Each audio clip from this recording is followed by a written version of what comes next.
Anda kini sedang mengikuti berita mingguan Temerloh yang disiarkan secara langsung di Facebook dan YouTube Temerloh TV. Siaran titik tengah Semenanjung. Assalamualaikum, salam keluarga Malaysia dan salam Temerloh titik tengah Semenanjung. Bersama anda, Nur Ali Izzati, minggu ke-51. Membawa anda menyusuri layar berita daerah Temerloh, Negeri Pahang dan Nasional. Yang di-Pertuan Agong Al-Sultan Abdullah Riayatuddin Al-Mustafa Bilal Shah menasihati orang ramai untuk lebih menjaga kesihatan buah pinggang mereka. Seri Paduka Baginda meminta masyarakat mementingkan 3 aspek dalam mengelakkan kemudaratan buah pinggang. Seri Paduka Baginda menasihati rakyat untuk sentiasa mengamalkan gaya hidup sihat, mengawal pemakanan harian serta mengelakkan produk-produk yang boleh memudaratkan buah pinggang. Terdahulu, Seri Paduka Baginda berkenan merasmikan pusat hemodialisis Yayasan Al-Sultan Abdullah Yasa Taman Melati di Masjid Salahuddin Al-Ayubi, Taman Melati. Penubuhan pusat-pusat hemodialisis Yasa juga bertujuan menyahut seruan dan membantu kerajaan susulan penyakit yang memerlukan rawatan itu mencecah 8,000 kes setahun. Majlis Presmen Pusat Hemodialisis Yasa Taman Melati ini juga diadakan bersempena dengan ulang tahun Hari Keputeraan Seri Paduka Baginda yang ke-63 pada 30 Julai, Sabtu ini. Yang di-Pertuan Agong Al-Sultan Abdullah Riayatuddin Al-Mustafa Bilal Shah mahu Universiti Islam Pahang Sultan Ahmad Shah UNIPSAS menjadi sebuah universiti berteraskan agama Islam terunggul di negara ini. Titah baginda ini kerana UNIPSAS adalah sebuah universiti berwibawa dan mampu menjadi benteng dalam menjaga akhlak dan moral demi melahirkan sebuah ummah yang kuat, terutamanya apabila tertubuhnya akademik hadis pada 2019 dan membudayakan pengajian hadis secara sistematik dalam kalangan masyarakat Pahang dan negara ini. Kerajaan negeri menawarkan diskaun 40% bayaran balik pinjaman pendidikan Yayasan Pahang kepada peminjam sempena ulang tahun ke-40 yayasan itu. Menteri Besar Pahang Datuk Seri Warosdewa Ismail berkata, diskaun itu akan diberikan kepada peminjam yang menyelesaikan bayaran secara penuh ke atas baki pinjaman, termasuk baki caj-caj lain bermula 1 Ogos hingga 31 Disember tahun ini. Menurutnya, langkah itu sebagai tanda keprihatinan kerajaan negeri dalam membantu para peminjam menyelesaikan baki pinjaman. Warosdi berkata, para peminjam diharap memanfaatkan tawaran itu sebaik mungkin dan seterusnya menjalani kehidupan yang lebih baik serta bebas daripada bebanan hutang. Exco Pelancongan Kebudayaan Alam Sekitar, Peladangan dan Komuniti Negeri Pahang Datuk Seri Muhammad Syakar Samsudin pada 27 Julai telah mewakili Yang Amat Berhormat Menteri Besar Pahang Datuk Seri Warosdewa Ismail melancarkan program Wag the Wave Pahang Ocean Paddle International Challenge 2022 di Menara 188 Kuantan. Kejohanan bertaraf antarabangsa ini akan diadakan pada 7 hingga 11 September.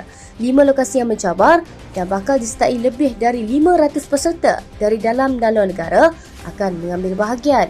Menurut Yang Berhormat Datuk Seri Muhammad Syakar, kejohanan seumpama ini adalah pertama kali di rantau ini di mana akan melibatkan 5 lokasi seperti Pantai Hiburan Rompin, Pantai Legenda Pekan, Pantai Balok Berserah, Pantai Cerating dan Pantai Teluk Cepedak, Kuantan. Pasukan robotik IKTBN Temerloh, Robot Team telah menghantar 3 pasukan untuk menyertai Youth Robot Challenge 2022 Y-Robot 22 anjuran Institut Kemahiran Tinggi Belia Negara Bukit Mertajam. Antara kategori yang disertai IKTBN Temerloh adalah Robot Team 5kg Tower Conquer, 16kg Multibot dan Agro Robot. Penyertaan melibatkan 6 orang pegawai dan 9 orang pelajar yang memberi komitmen penuh sepanjang persiapan dan perlawanan. Menerusi penyertaan ini, ahli pasukan dapat menimba pengetahuan dan mengkaji dari segi teknikal untuk menambah baik mutu permainan dan teknikal pada robot. Semoga dapat memberikan kejayaan dan kebanggaan buat Temerloh. Pertandingan mengenal burung antarabangsa Bukit Fraser dirasmikan pada 24 Julai bakal memberikan suatu impak yang besar buat industri pelancongan di negeri Pahang. Exco Pelancongan Kebudayaan Alam Sekitar, Peladangan dan Komuniti Negeri Pahang Yang Berhormat Datuk Seri Muhammad Syakar Samsudin berkata, pertandingan mengenal burung antarabangsa Bukit Fraser kali yang ke-33 ini adalah acara pelancongan yang terlama di rantau ini. Beliau bersyukur apabila dapat meneruskan program ini yang disertai oleh peserta dalam dan luar negara sekaligus membawa nama negeri Pahang ke peringkat antarabangsa. Perasmian program ini disempurnakan oleh Kebawah-Duli Yang Maha Mulia Pemangku Raja Pahang, Tengku Mahkota Tengku Hasanal Ibrahim Alam Shah Ibni Al-Sultan Abdullah Riayatuddin Al-Mustafa Bilal Shah pada 24 Julai 2022. Program Pahang Prakit 2022 yang memberi insentif RM200 bagi kelahiran baharu merupakan inisiatif kepada ketua keluarga untuk berusaha menambah bilangan anak negeri ini. Ex-Kepelancongan Kebudayaan Alam Sekitar, Peladangan dan Komuniti Negeri Pahang, Datuk Seri Muhammad Syakar Samsudin berkata, lebih menarik setiap kelahiran akan ditanam sebatang pokok sebagai simbolik kelahiran bayi ini, iaitu tradisi orang tua untuk mengetahui usia anak. Tambah beliau lagi, pendekatan ini diharap menjadi pemangkin kepada peningkatan penduduk Pahang kerana yang jumlahnya ketika ini sekitar 1.6 juta orang, masih rendah dibandingkan dengan negeri lain. Terdahulu, Majlis Penanaman Pokok dan Program Pahang Prakit 2022 Anak Kebanggaan Pahang Parlimen Temerloh telah berlangsung pada 26 Julai 2022 di Dataran Tok Gajah yang telah dirasmikan oleh Yang Berhormat Datuk Seri Muhammad Syakar Samsudin. Pemuda UMNO bahagian Temerloh yang diketuai oleh ketuanya, Azri Sarip, bersemangat, bermotivasi dan terus menyusun langkah bagi menghadapi pilihan raya umum ke-15 yang akan datang. Majlis Penentu Program Jati Diri Pemuda Temerloh yang diadakan pada 25 Julai telah disempurnakan oleh Ketua Pemuda UMNO Port Dickson, Najib Issa, yang mewakili Ketua Pemuda UMNO Negeri Sembilan yang berbahagia Datuk Muhammad Zaidi Abdul Kadir. Turut hadir ialah Naib Ketua Pemuda Bahagian Port Dickson, Saudara Ahmad Supian, PSU Pemuda Bahagian Port Dickson, Saudara Hazlan Razak dan Pegawai Khas kepada Ketua Pemuda, Saudara Muhammad Najib.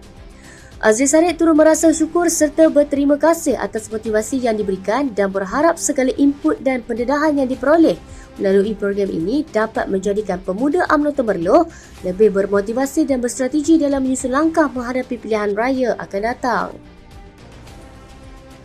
Mayat lelaki ditemui terbaring di lorong belakang sebuah pasaraya di Taman Seri Layang Mentakap pada 26 Julai disahkan akibat terkena petir. Ketua Polis Daerah Temerloh, Asisten Komisioner Muhammad Azhar Muhammad Yusof berkata, punca kematian mangsa yang berusia dalam lingkungan 30-an itu disahkan berdasarkan laporan bersiasat yang dijalankan pada Rabu. Dalam pada itu, Muhammad Azhar berkata, mayat mangsa ditemui oleh orang awam kira-kira jam 10.30 malam pada Selasa sebelum penemuan itu dimaklumkan kepada pihak polis. Beliau berkata bertindak atas maklumat, pihak polis ke lokasi untuk siasatan dan mendapati mayat seorang lelaki terbaring dengan kesan kecederaan di bahagian kepala. Mayat mangsa kemudiannya dihantar ke Hospital Sultan Haji Ahmad Shah Hoshas di sini untuk proses bedah siasat. Ada rancang Yang Berhormat Datuk Seri Muhammad Syakar Samsudin pada 23 Julai telah merasmikan pembukaan cawangan kedai komputer IMIKA di Taman Bahagia Temerloh. Menurut beliau, kedai komputer ini menawarkan harga laptop pre-loved mampu milik dan di bawah RM1,000. Selain harga murah yang ditawarkan ini juga adalah untuk membantu mereka yang tidak berkemampuan memiliki laptop peribadi idaman. Selain itu juga, IMIKA turut membuat promosi di mana pembelian laptop boleh dapat percuma telefon pintar. Selain Yang Berhormat Datuk Seri Syakar turut mengucapkan tahniah kepada IMIKA di atas pembukaan cawangan baru serta tanggungjawab sosial dengan menyediakan laptop murah dan mampu milik. 2 maut, manakala 2 lagi mangsa terselamat dalam kemalangan melibatkan 2 buah kenderaan di kilometer 126 Lebuh Raya Pantai Timur LPT Menghala ke Kuantan berhampiran hentian rehat dan rawat RNR Temerloh. Pegawai Perhubungan Awam Jabatan Bomba dan Penyelamat Malaysia JPPM Pahang Zulfadli Zakaria berkata, seramai 6 pegawai dan anggota Balai Bomba dan Penyelamat Temerloh bersama 2 jentera bergegas ke tempat kejadian sebaik sahaja menerima panggilan kira-kira pukul 2.47 pagi. Berdasarkan laporan, kemalangan membabitkan kereta jenis Pro2 Myvi dan sebuah trailer. Mangsa yang maut merupakan pemandu dan penumpang Pro2 Myvi Tan Wee Lee, 39 dari Ceras, Kuala Lumpur dan Nur Susilawati Cik Duraman, 35 dari Sungai Lembing, Kuantan. Gelombang biru yang ditunjukkan Jalinan Rakyat JR Temerloh adalah isyarat kesiapsiagaan JR bagi menghadapi pilihan raya umum ke-15. Ahli Majlis Kerja Tertinggi UMNO merangkap Ketua UMNO bahagian Temerloh, Datuk Seri Muhammad Syakar Samsudin pada 29 Julai 2022 telah hadir ke program Gelombang Biru JR 2.0. Peringkat Temerloh di Dewan Majlis Perbadaran Temerloh lancang. Turut hadir setiausaha politik kepada Menteri Pengajian Tinggi yang berbahagia Datuk Syahidan Ayub Hussein Shah yang mewakili Yang Berhormat Datuk Dr. Nur Aini Ahmad ke program berkenaan dan Yang Berhormat Datuk Dr. Nur Aini turut bersama secara online dan seterusnya merasmikan program tersebut. Program yang dihadiri lebih 700 peserta itu berlangsung dengan meriah dan penuh semangat JR bagi bersiap sedia menghadapi pilihan raya umum ke-15 dan seterusnya merampas kembali kerusi Parlimen Temerloh dan Dumen Takap selain mengekalkan kerusi Dun Lancang dan Kuala Semantan. Tahukah anda sejarah serangan pengganas komunis terhadap Balai Polis Kuala Krau Temerloh? Ya, peristiwa serangan Bukit Kepong yang terkenal adalah antara serangan yang dilakukan puak komunis sekitar tahun 1950-an dan ianya turut dilancarkan di seluruh negara. Serangan ke atas Balai Polis Kuala Krau ini berlaku lebih awal berbanding peristiwa Balai Polis Bukit Kepong. Malah Balai Polis Kuala Krau telah diserang sebanyak 2 kali di dalam kejadian yang berbeza. Serangan pertama berlaku pada 26 Jun 1948 dan serangan kedua ialah pada 11 September 1949 yang berlaku sekitar jam 4 pagi. Sebelum serangan berlaku, pihak pengganas komunis terlebih dahulu telah menawan dan menutup jalan-jalan utama di pekan itu untuk melumpuhkan sistem perhubungan polis dari kawasan lain. Pengganas tersebut turut menyerang dan menterbalikkan sebuah kereta api yang membawa pasukan bantuan dari Balai Polis Mentakap di Tanjung Kubu. Selepas kejadian berdarah itu, kekuatan di Balai Polis Kuala Krau telah ditambah kepada 60 anggota dan 120 orang polis tambahan. Dan pada 18 April 1956, Kuala Krau diisytiharkan sebagai kawasan putih. Adulancar Yang Berhormat Datuk Seri Mohamed Shaka Samsudin pada 29 Julai telah merasmikan Majlis Penuntut Kejohanan Bola Sepak Majlis Sukan-Sukan Daerah peringkat Temerloh di Padang SMK Abu Bakar. Kejohanan yang melibatkan 17 pasukan bagi kategori bawah 18 dan 15 tahun. Peringkat akhir kejohanan menyaksikan tuan rumah SMK Abu Bakar berjaya meraih kemenangan dengan menewaskan SMK Temerloh dengan jaringan 4-2. Manakala peringkat bawah 15 tahun menyaksikan perlawanan di antara SMK Temerloh Jaya dan Kolej Vokasional Temerloh diheret ke penentuan sepakan penalti dan Kolej Vokasional berjaya menewaskan SMK Temerloh Jaya dengan jaringan 5-4. Diharapkan kejohanan ini mampu melahirkan pelapis bola sepak masa hadapan Temerloh, negeri Pahang dan juga negara.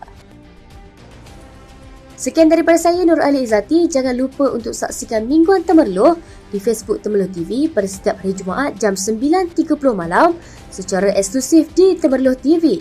Informasi untuk komuniti anda dan siaran titik tengah Semenanjung.